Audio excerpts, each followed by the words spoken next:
오늘 우리가 함께 나눌 말씀의 제목은 모세의 수건, 모세의 수건입니다. 신앙생활을 하면서 제일로 사모하는 거, 제일로 소원이 되는 거를 한번 말씀해 보세요 하면은 여러 가지 말씀들을 하시겠지만, 그러나 대부분의 사람들, 신앙생활을 좀 이제 조금 눈을 떴습니다 하는 분들은 대부분의 사람들이 그거 원하지 않을까요? 하나님, 제게도 성령의 은사를 주시옵소서, 은혜 체험하기를 원합니다, 이렇게 말씀하지 않겠습니까? 은혜 체험하는 것과 성령의 은사는 분명히 다른 것입니다만은, 그러나 분명히 성경에는 우리에게 은사를 구하라라고 되어 있습니다. 저는 신학교 시절에 새벽마다 밤마다 또 어떤 때는 그냥 열심히 뻗쳐가지고요, 점심을 금식을 하면서 학교 뒷동산에 올라가서 그냥 막 기도를 하고, 수업 들어가기 전에 그냥 샤워 확 하고 이제 이렇게 들어가고 그랬던 적이 있습니다. 무슨 기도했을까요? 뭐 특별히 그때마다 기도가 있었지만은, 하나님 제게 은사를 주시옵소서, 하나님 제게 능력을 주시옵소서, 하나님 제게 권능을 주시옵소서. 성경에 보니까 이거 구하라고 하셨지 않습니까? 하나님 제게 주시옵소서. 이제 여기서 신학 훈련을 받고 목회 현장에 나아가서 이제 목사님으로 안수를 받고 사역을 하게 되고 교회를 이끌게 될 때에, 하나님, 제 능력이 아닌 하나님의 선하신 능력, 하나님의 권능의 능력으로 역사해 주시옵소서. 저를 하나님 당신의 작대기로 부르셨지 않습니까? 주님이 목자시고 저는 사람 되고 싶지 않다고 했습니다. 주님, 저를 막대기로 삼아 주시옵소서, 막대기로 삼아 주시옵소서. 하나님이 가르치시면은 역사가 일어나는 하나님의 권능의 막대기로 저를 세워 주시옵소서. 아, 오랜만에 하네요. 기도했었어요. 그러다가 그냥 막 하나님께서 감동을 주시면 그냥 그 산에서 막 대굴대굴 굴렀어요. 왜 그렇게 오랫동안, 이거를 생각나서 한번 한 게 아니고요, 제가 신학교를 좀 오래 다녔지 않겠소? 워낙 모자라는 사람을 하나님께서 세우셔서 목사 되게 하시려니까 하나님도 참 많이 고생하셨어요. 우리 가족, 어머니, 저희 집사람, 저희 아이들 고생한 건 뭐 말할 것도 없고요, 하나님도 참 고생 많이 하셨어요. 신학교 다니면서 학부 때, 대학원 때 그 기도에 참 집중을 많이 했습니다. 하나님, 제게 은사를 주시옵소서, 권능의 두루마기를 입혀 주시옵소서, 주님, 저를 권능의 막대기로 써 주시옵소서 기도했습니다. 왜 그렇게 구하고 열심으로 그냥 그렇게 했냐면요, 성령 받지 않고 목회하는 것은 뭘까요, 여러분? 저주다. 와, 저는 정말 이 말씀 듣는 순간에 머리가 쭉 뺐으면서요, 등골에 땀이 쫙 나는 것 같더라고요. 성령 받지 않고 목회하는 것은 저주다. 지금 생각해도 이 말은 정말 무서운 말이 아닌가 싶습니다. 그래서 그때부터 이제 작정을 합니다.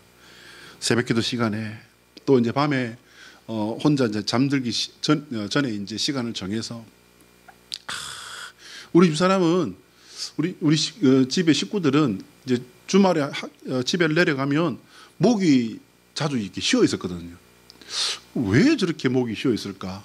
그렇게 생각을 자주 했지 않을까 싶을 정도로 그랬습니다. 그럼 기도 응답 받았을까요, 여러분? 제가 은사 구했댔지 않습니까? 은사 왔을까요? 기도 응답 받았을까요? 많은 기도 응답 받았습니다. 많은 능력과 기도의 맛을 그때 알고, 기도의 권능과 기도를 왜 해야 되는지도 그때 몸으로 체험하면서 배웠습니다. 기도의 호흡이라는 것도 그게 느껴질 때 지금도 기억이 나요. 채플실 신학교의 예배당에 그때도 열심히 막 그냥 특심해가지고요, 강대상 바로 앞에 가가지고서 일부러 무릎 꿇고 막 기도했어요. 그때 호흡이, 기도의 호흡이라는 게 딱 느껴지기 시작하면서, 아, 이래서 기도를 호흡이라고 하는구나. 얼마나 놀라고 감동이 되었는지 몰라요.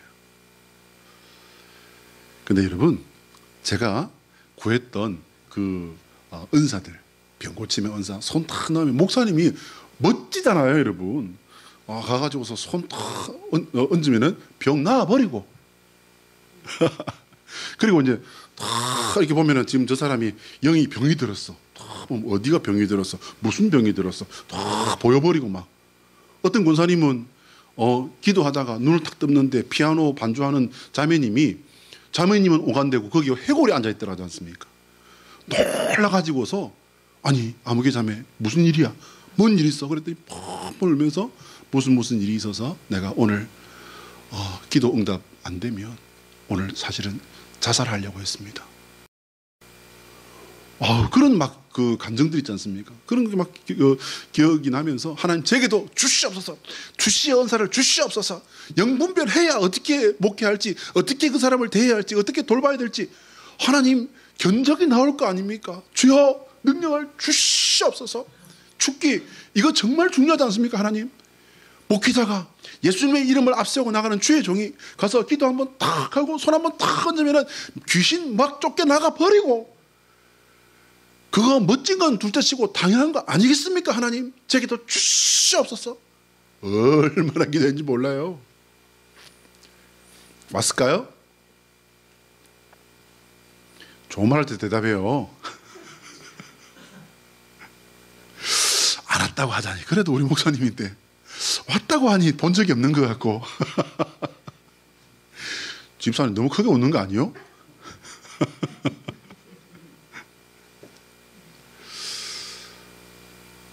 하나님의 구체적인 응답은 없었어요. 네, 맞아요. 그럼 그렇게 졸업하고 여기까지 이제 목사 안수 받고만 20년이 넘게 지금 이렇게 사역을 했는데, 그러면 어떤 그 분의 말씀처럼 성령 은사 받지 아니하고 목회하는 것은 저주다, 저주였을까요? 어떻게 생각하십니까? 전에도 말씀드린 적이 있지만 돌아보면요, 은혜 아닌 게 없어요. 어떻게 나 같은 사람이 그렇게 훌륭한 분들 앞에서 하나님의 말씀을 증거하고 그분들의 삶의 자리에 들어가서 그분들에게 하나님의 그 뜻을 전하는 그런 일들을 할 수 있었을까? 놀랄 뿐입니다. 놀랄 뿐입니다. 그러나 여러분, 은사가 안 나타난 건 아니에요. 제가 늘 말씀드리지만 은사가 뭐라고 했죠? 하나님의 일을 하는 도구예요. 도구. 선한 도구예요. 부족하지만 저를 통해서도 하나님께서 은사를 나타내셨습니다. 은사는 때때로 나타났는데, 그런데 은혜는 항상 있었음을 고백합니다. 저와 함께 이렇게 일하신 우리 하나님을 찬양합니다. 여러분, 은사는 좋은데요, 근데 좋기만 한 것일까? 제가 이게 오래지 않아서 이걸 깨달았어요. 하나님이 은사를 주고 싶으셔도 줄 수가 없으시구나. 왜냐하면요, 은사를 주면 제가 망할까봐 하나님께서 주실 수 없었던 거예요. 여러분, 제가 성숙하지 못하고 혈기방자하고 깊이가 없고 참 얕은 사람인데 하나님께서 제게 권능을 딱 주시면 어떤 꼴이 되냐면, 하나님께서 한날 그걸 딱 깨닫게 하시더라고요. 3살, 4살 아이에게 수술 칼을 들려주면 어떻게 되겠니? 제가 왜 이 생각을 했냐면요, 제 손에 이 흉터를 보면, 여러분이 보시면 제 손에 이게 흉터가 있어요. 저는 언젠가 말씀드린 적이 있는데, 이게 왜 생겼냐면요, 식칼을 가지고 놀다가 식칼 가지고 우리 엄마가 하는 거 보니까 이게 막 잘 쓰러지고 잘라지고 하던데 되나 이러고 이랬는데 되더라고요. 여기 그냥 쫙 이게 찢어지더라고요. 이게 다쳤어요.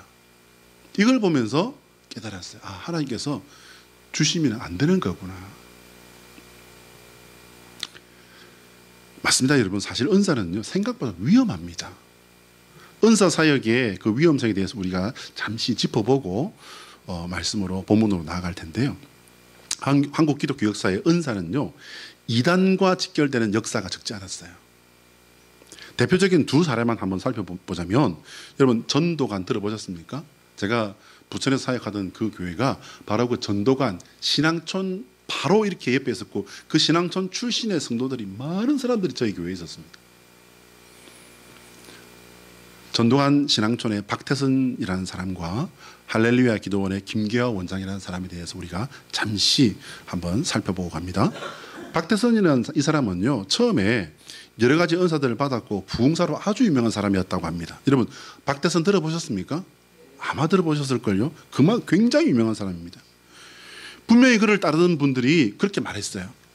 그러면 처음에는 대단했다는 거예요. 부천에 제가 사역하던 교회에 정말 저희 어머니처럼 저를 사랑해 주시고 저를 따라 주시고 제가 뭐라고 해도 알았어요 하는 권사님, 그 권사님이 신앙촌 출신이었어요. 이 권사님 하신 말씀이 그거예요. 이 박태선 장로님이라고 하더라고요. 이 박태선의 이분이 말씀을 증거할 때는요, 얼마나 이 은사가 강하게 나타나는지 이 강대상에 그냥 김이 확 서리고 이 안개 같은 게 쫙 이렇게 끼일 정도로 그렇게 대단했다는 거예요. 그런데 어느 날 갑자기 자 따라하시오 그러더니 예수님을 욕을 하더라는 거예요. 근데 욕을 하는데 그냥 욕을 하는 게 아니라 완전히 그냥 입에 담을 수도 없는 쌍욕을 하는 거예요. 이걸 찾아봤더니요, 그게 언제냐면 이 권사님은 오래전 일이라서 기억 못 하신대. 그게 언제냐면 1980년도 2월이었어요. 어떤 두 사람이 찾아와서 이 사람을 만나고 난 뒤에 이 사람이 갑자기 돌변을 해버린 거예요. 그 전에만 해도 분명히 괜찮다라고 생각하는 사람이 많을 정도로 그렇게 사역을 했던 사람인데 완전히 획 돌아버립니다. 그래서 예수님과 성경을 부인하고 저주하면서 완전히 정체가 드러나 버립니다. 우리 권사님의 말씀대로 할 것 같으면 그날 당신은 돌아가신 이 세상 떠나는 날까지 그날을 잊을 수 없다는 거예요. 그렇게 존경하고 사모하고 그렇게 따랐던 그 장로님이 갑자기 그 말씀하셔서 생각 없이 막 따라하는 사람들이 그렇게 많았다는 거예요. 그런데 왜 이러세요? 왜 이러세요? 그리고 막 사람들이 웅성웅성하고 그래서 이거 안 하는 사람 나가! 그래서 나왔대요. 수많은 사람들이 나오는데 이 이춘자 권사님은 걸어서 나올 수가 없어서 기어서 나왔다는 거예요. 기어서 나왔대요. 여러분 사진에 보시는 바와 같이 얼마나 많은 사람들이 따르고 있습니까? 지금도 신앙촌이 있어요. 그는 사실은요, 우리 권사님의 말씀에 따를 것 같으면 처음에는 참 잘했다는 거예요. 그런데 사실은 처음부터 이단이었어요. 처음부터 이단이었는데 완전히 정체를 드러낸 거죠. 두 번째는요, 성령 수술로 잘 알려진 할렐루야 기도원. 여기도 거기 가셨던 분 계시는데요. 웃으신 분은 가셨을 확률이 상당히 높죠. 근데 안심하세요. 저 앞에 앉아 계시는 가만히 계시는 우리 학원사님도 저기 한때 열심히 갔다 오셨어요.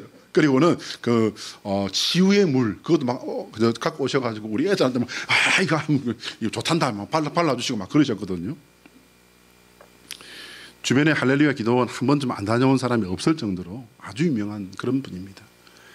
처음에는요 아슬아슬했다지요. 근데 뭐 이단까지는 아니었다. 그래서 제가 청년 때인가 이거 어떻게 해야 되느냐라고 했을 때 교회에서 이단에 대해서는 잘 모르겠지만 가능하면 가지 말아라. 왜냐하면 신비주의는 건강할 수가 없다라는 게 저희 모교회에서 한때 있었던 그런 말씀이었습니다.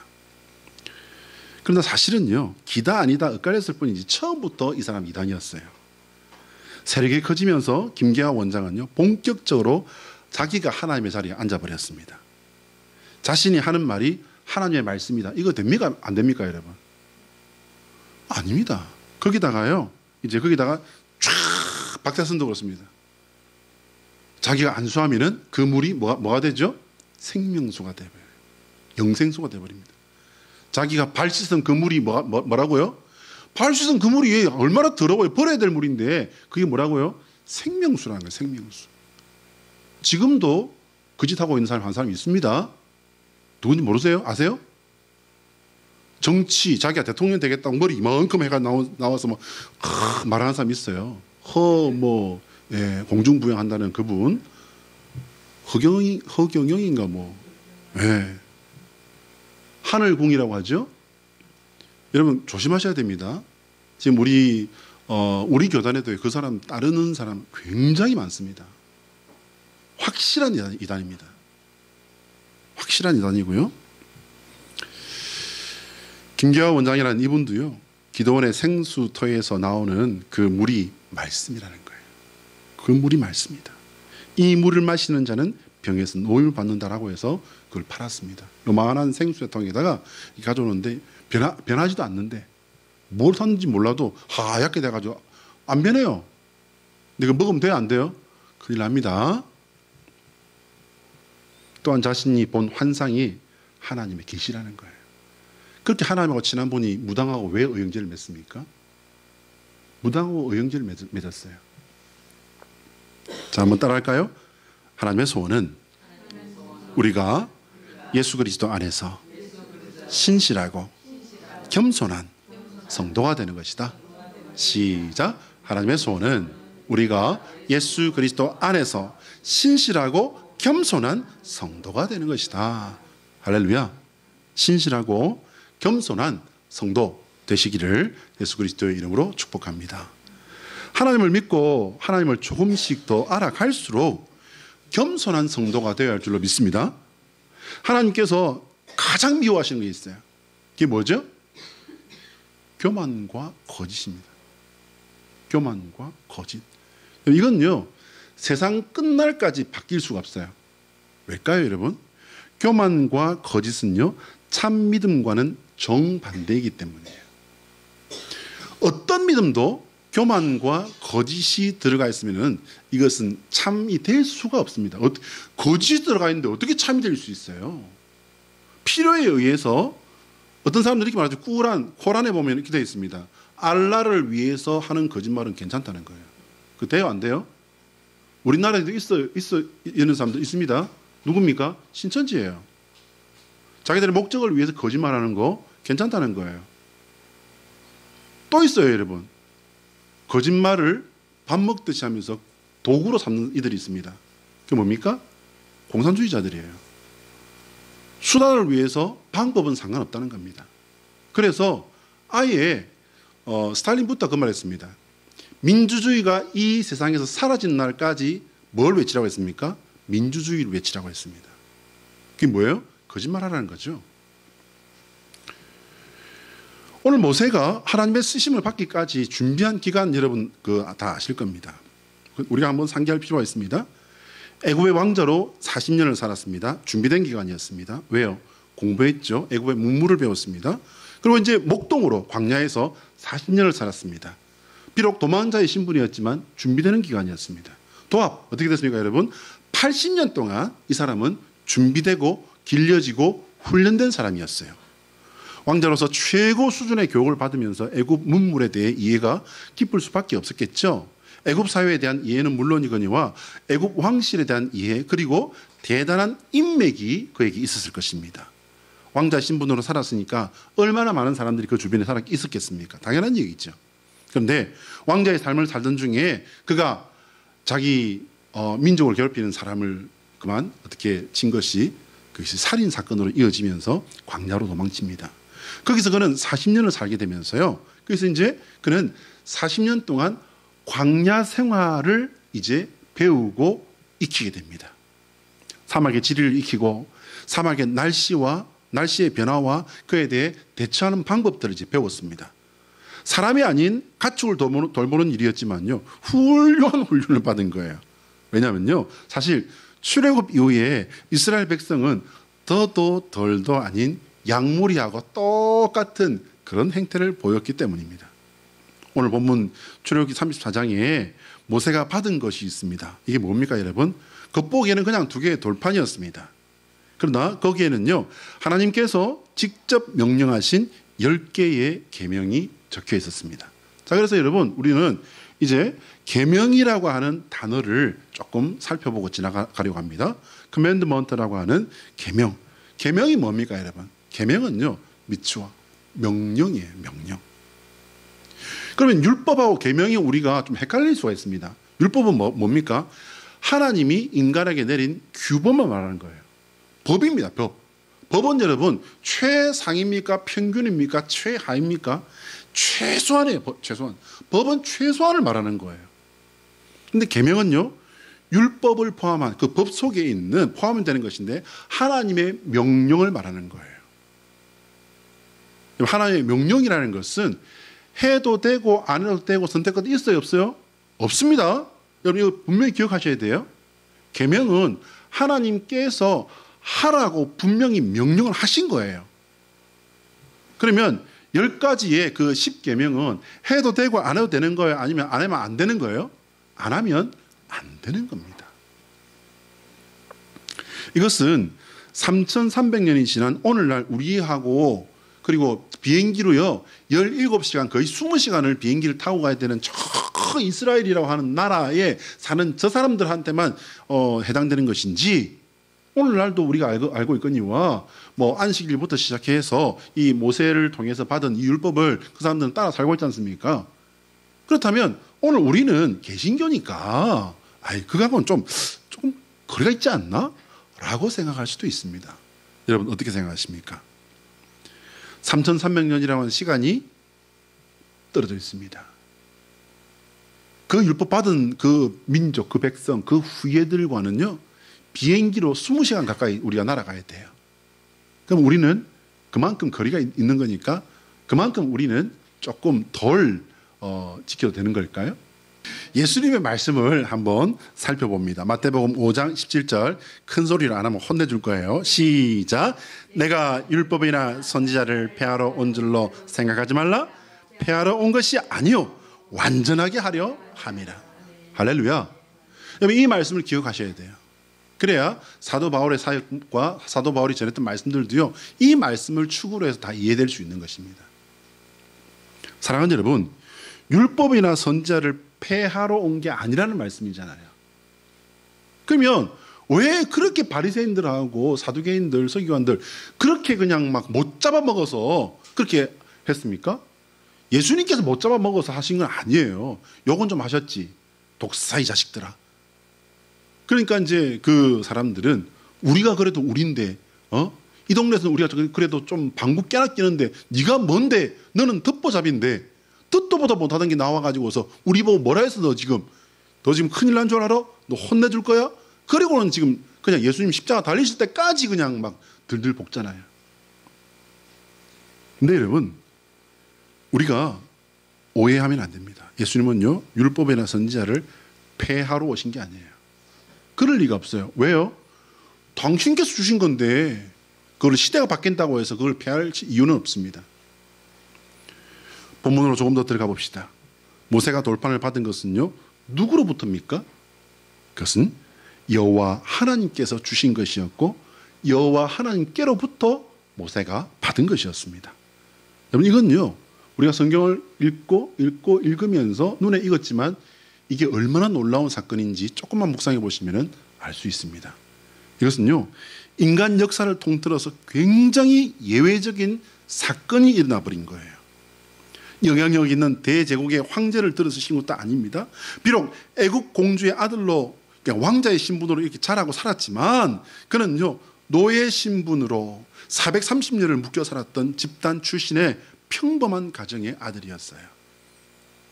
바로의 공주가 구해주지 않았으면 고기밥이 되었을지 악어밥이 되었을지 나일강의 이름도 모르는 존재조차도 기억할 수 없는 그런 사람이 될 뻔했던 사람이었을 뿐입니다. 그런 모세를 하나님께서 들어 쓰신 거예요. 인간이 절대 존재이시며 완전히 거룩한 존재이신 여호와 하나님과 대면을 했다는 것은요 놀라운 일입니다. 그분으로부터 계명이 적힌 물건을 받았다는 것은요 충격이라는 단어로도 설명이 부족해요. 모세가 죽지 않고 살아있다는 것만으로도요 기적으로 봐야 되는 겁니다. 그래서일지 이제 모세가 산에서 내려오는데 모세의 얼굴에 뭐가 있었다고 성경이 기록합니까? 빛이 있다, 광채가 있었다는 거예요. 출애굽기 34장 29절 30절 말씀을 보면요 이때 그냥 이게 요즘 말로 하면 난리가 나버린 거예요. 모세가 그 증거의 두 판을 모세의 손에 들고 시내산에서 내려오니 그 산에서 내려올 때 모세가 자기가 여호와와 말씀하였으므로 말미암아 얼굴 피부에 광채가 나나 깨닫지 못하였더라. 모세는 지금 모르고 있습니다. 아론과 온 이스라엘 자손이 모세를 볼 때에 모세의 얼굴 피부에 광채가 남을 보고 그에게 가까이 하기를 두려워하니라. 어떻게 했습니까? 보면서 주춤 뒷걸음친 거예요. 도망갔다는 말입니다. 이 장면을 한번 상상해 보시면은요, 내가 지금 당한 일이 아니기 때문에 우리는 웃을 수도 있습니다. 생각 좀 해보면은 참 우스울 수도 있어요.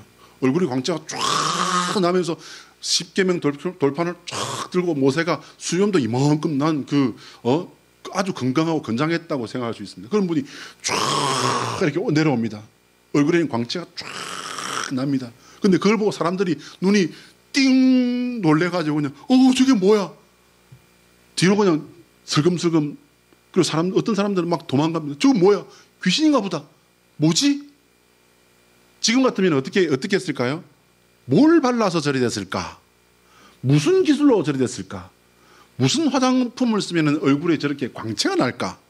그러지 않았을까요? 박피를 했나? 그러나 현장에 있던 사람들은요, 사람에게서 빛이 나는 것을 보고 놀랄 수밖에 없는 것이 이게 사실은 상식적인 겁니다. 31절에 보면 자신을 보고 도망가는 사람들을 모세가 부릅니다.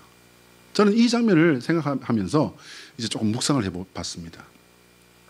이게 과연 무슨 일일까?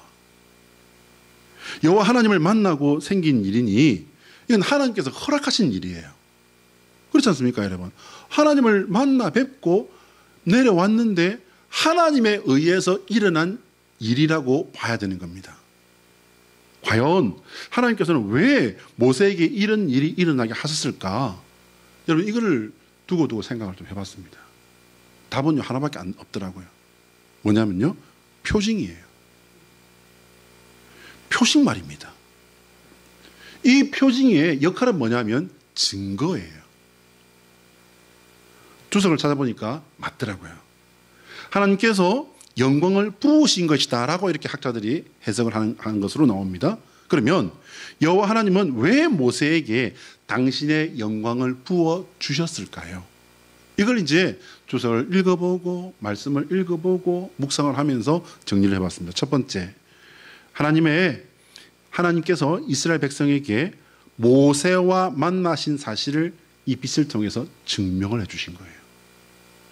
두 번째는요, 당시 사람들뿐만 아니라 모든 세대, 저와 여러분을 포함한 모든 세대의 하나님의 백성들에게 하나님께서 모세와 만난 이 사실, 그리고 모세에게 준 이 돌판에 적힌 이 내용이 여호와 하나님께서 주신 것임을 하나님께서 모든 자연의 섭리와 자연의 질서를 갖다가 잠시 넘어오셔서 보여주시고 증거하신 표식입니다.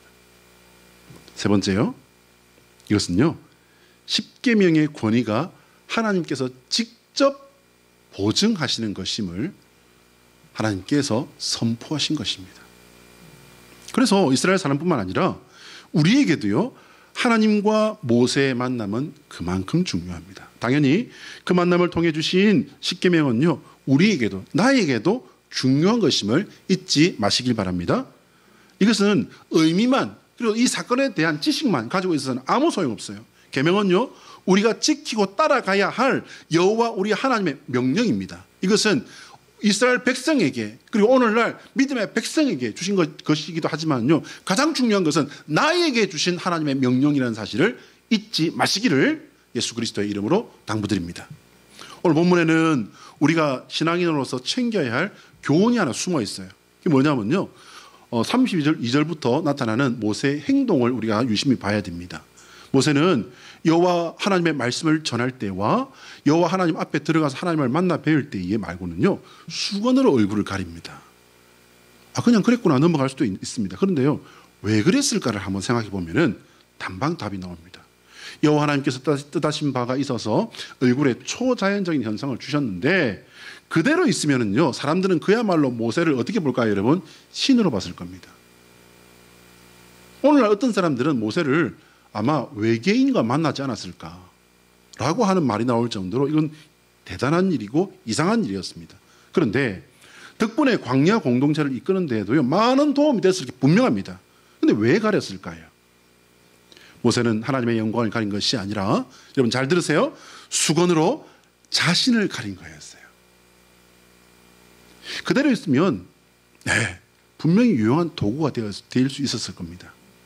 수건으로 가린 것은요, 하나님께서 부으신 영광의 빛이었지만 영광의 광채로 인해서 하나님보다 자신이 높아질 수 있는 위험을 수건으로 덮어서 가린 것이었습니다. 이때 모세가 가져야 할 가장 올바른 마음이 무엇이었을까요? 얼굴의 광채로 인해서 사람들에게 신으로 추앙받을까 두려워하는 마음이었습니다. 여러분, 두려워하는 마음 가지셔야 돼요. 그렇게 신으로 숭배받으면요, 망하는 거예요. 여러분 보세요. 박태선이라는 사람, 아까 그 사진에 보셨지만은 얼마나 많습니까? 여러분, 그 오늘날 우리나라에 이름만 되면 아는 큰 예배당들 있지 않습니까? 가보셨습니까? 전 가봤거든요. 저는 그 예배당에 처음 갔을 때는 그 엄청난, 체육관도 그보다 더 큰 체육관 본 적 없어요. 그 엄청난 규모에 압도되더라고요. 두 번째 갔을 때는요, 거기 있는 사람들이 그 뜨거운 열정에 저는 압도되더라고요. 세 번째 갔을 때는요, 왜 이렇게 크게 지었을까? 그런 마음이 들더라고요. 사람이 신이 되면 망합니다. 사람은요, 뜨면은 망하는 거예요. 사람은 발을 땅에 붙이고 살도록 하나님이 지으셨어요. 뜨면은 망하는 겁니다. 모세는 이것을 두려워할 줄 아는 신앙의 사람이었던 것입니다. 이것은 겸손이지만 생명과 복을 지키는 모두를 위한 모세 자신과 백성과 이후의 모든 사람들에게 하나님께서 메시지를 던질 만큼 그는 선한 지혜를 가진 사람이었던 겁니다. 이것은 지혜로운 것이고 지혜로운 겸손입니다. 결코 쉽지 않지만 반드시 필요한 것입니다. 자, 한번 따라합니다. 예수 그리스도의 십자가는 우리에게 보여주신 최고의 겸손이다. 시작. 예수 그리스도의 십자가는 우리에게 보여주신 최고의 겸손이다. 십자가를 따르시는 저와 여러분 되시기를 바랍니다. 여러분, 겸손은 좋은 것입니다. 하지만 겸손하기만 해서는요, 아무것도 할 수 없어요. 겸손 하란 말이야, 하지 말란 말이야. 참 어렵네. 언젠가 제가 다이어리에서 무심코 읽은 글 때문에 상당히 충격을 받은 적이 있습니다. 자, 한번 따라해 보실래요, 여러분? 지나치게 착한 것은 조악한 것이다. 조각이 아니고 앞에 보세요. 띄워놨어요. 네. 여러분, 이게 아시는 말씀이세요? 잘 모르시죠? 저도 몰라요. 그래서 이게 좋은 말이 분명히 아닌데 해서 충격이 좀 되더라고요. 그래서 제가 이걸 기억을 하고 있었어요. 지나치게 착한 것은 조악한 것이다. 여러분, 어디까지나 착한 것은 참 좋을 것 같은데 어떻게 이게 조악이라는 이거는 분명히 좋은 건 아닌 것 같은데. 자, 다음 장 보시면은요, 조악이 무슨 뜻이냐면 조악하다, 거칠고 나쁘다. 그래도 이게 뜻이 잘 이게 와닿질 않아요. 보세요, 여러분. 품질이 조악한 불량식품. 여러분, 옛날 문방구에 파는 불량식품 아시죠, 여러분? 그 상태가 어때요? 아주 보면은 좀 보면 딱 보기에도 불량식품 같이 보이고 싼 티가 나 보이고 거칠고 끝 마무리부터 시작해서 이걸 어떻게 입에 댈 수, 이거 먹을 수나 있을라나 하는 그런 거. 어릴 때는 그냥 그거 하나 못 먹어서 그냥 그렇게 했지만 어른이 되고 나서 보니까는 어떻게 저걸 먹었지? 여러분, 그런 거 없습니까? 저는 많았는데. 그게 조악하는 거라는 거예요. 아주 불량한 거라는 거예요. 모자란다는 거예요. 여러분, 착한 건 좋은 건데 어떻게 이게 조악한 게 될 수 있습니까? 앞에 뭐가 있죠? 지나치게라는 겁니다. 상황 대처 분별력을 가져야 됩니다. 결단력이 있어야 된다는 거예요. 여러분, 모세를 보시기 바랍니다. 모세는요, 이 지면에 어떤 사람보다 어떤 사람이라고 했습니까? 온유한 사람이다라고 했습니다. 근데 여러분, 온유하게만 했습니까? 아니요. 그는 적을 향해서는요, 그냥 밀어붙여버리는 굉장한 투지가 있는 장군이요, 지도자였습니다. 용사였습니다. 하나님의 명령을 진행하면은요, 거칠 것이 없는 온 몸을 던지는 신앙인이었습니다. 투사였습니다. 오늘은 예수님의 산상변모 주일입니다. 여러분 보세요. 예수님께서 왜 제자들이 보는 앞에서 변모하셨을까요? 예수님께서 제자들에게 자신을 드러내심으로 말미암아 증명하신 것입니다. 내가 누구다? 여러분, 예수님께서 제자들 앞에서 변모하신 이것을 뒤집어 생각해 보셔야 됩니다. 예수님께서 왜 원래 그런 영광의 광채요, 영광의 본체이신 주님이신데 사람 중에서도 그렇게 지지리도 그냥 가난해서 큰 나라에, 그런 번듯한 나라의 백성도 아니고 그 가난하고 총구석에 거기서 태어나셨을까?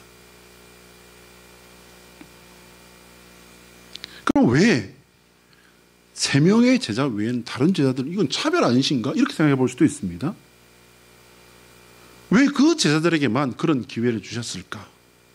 예수님께서 원하시는 것은요, 우리가 증명된 사실을 아는 것뿐만 아니라 말씀이신 하나님을 믿는 거였어요. 보고 믿는 게 아니라 믿고 알게 되는 거예요. 예수님께서, 하나님께서 원하시는 우리 믿음은 그겁니다. 늘 말씀드리거니와 효율성을 따질 것 같았으면요, 예수님은 베들레헴 마구간 안 오셨습니다.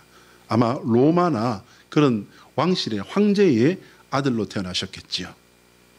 더 나은 능력을 할 것 같으면 예수님은 사람들이 당신이 왕이 되어 주십시오라고 말씀드렸을 때 그래 알았어라고 당장 나를 따라라라고 말씀했어야 합니다. 그러나 예수님께서는요, 효율이 아닌 믿음을 우리에게 원하신 거예요. 요한복음 20장 29절 보지 못하고 믿는 자가 복되다 말씀하신 것이 바로 그것입니다. 이것은 모세의 겸손과 잇대어 있습니다. 모세에게 하나님께서 영광을 부으신 그 하나님, 그 하나님의 본체가 예수님이십니다. 오늘 우리는 이것을 이해해야 됩니다. 모세는 원래 아니었음에도 하나님의 영광을 부어서 빛이 났지만, 예수님께서는 원래 그 사람이 아니었지만은 본체를 잠시 드러내신 거예요. 우리는 뭘 봐야 될까요, 여러분? 하나님의 영광을 보시기 바랍니다. 그 앞에서 겸손하시고 세상에 그 겸손을 드러내시고 그 사랑을 드러내시고 그 영광을 드러내는 하나님의 백성 되시기를 예수 그리스도의 이름으로 축복합니다. 기도하겠습니다.